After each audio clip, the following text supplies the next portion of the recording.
Excision, the simple elliptical excision, is used to obtain tissue for biopsy and for the removal of benign and cancerous lesions.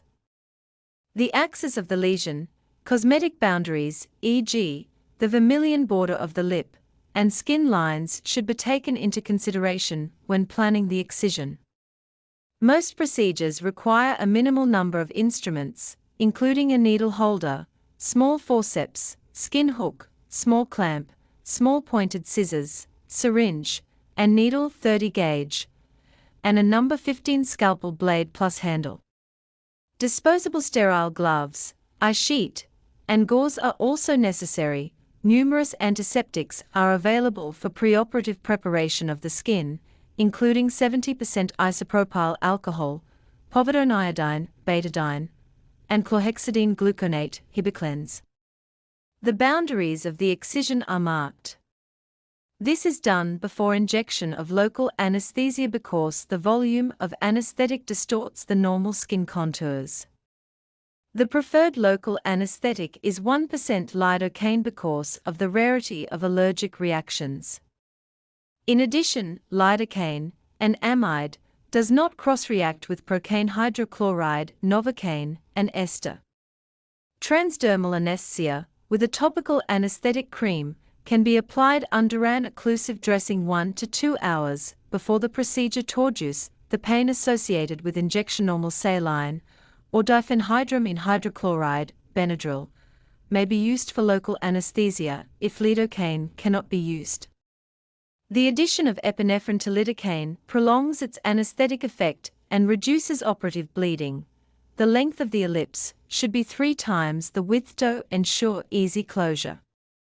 The cut should be made perpendicular to the surface and through the dermis into the subcutaneous tissue. Hemostasis is achieved with pressure, electrodesiccation, or suture ligation. Repair of the wound is easy if an adequate ellipse has been formed, the edges are perpendicular, and skin lines are followed. If the defect is large, the edges may be undermined to reduce closure tension. Buried absorbable suture is used to close deeper layers. Numerous methods are used for skin closure. Interrupted sutures with monofilament nylon is the simplest method. In most cases, 5-0 or 4-0 sutures are adequate for both subcuticular and skin closure. The removal of skin sutures depends on the site, wound tension, and whether buried sutures have been used.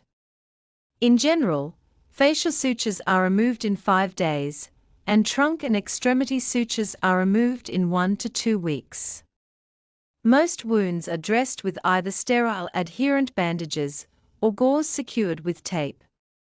Paper tape with an acrylic adhesive mass should be used in patients with a history of tape sensitivity. Topical antibiotics are not necessary after surgery.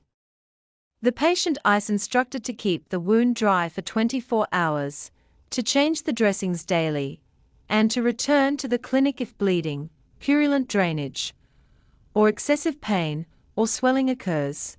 Postoperative pain is usually negligible, requiring only acetaminophen. The procedure of curettage and electrodesiccation is used most often for the treatment of selected small basal cell and squamous cell carcinomas. It is a deceptively simple procedure that requires proper selection of tumor and a skilled practitioner. Otherwise, the recurrence rate is unacceptably high. The tumor is prepared and anesthetized with a local anesthetic. The curette, an oval instrument with a cutting edge, is used to remove the soft cancerous skin. The tumor margins are determined by feel, with normal skin having a firm and gritty consistency. After curettage, the base and borders of the wound may be electrodesiccated to destroy residual tumor and to provide hemostasis. The wound heals by secondary intention in a couple weeks.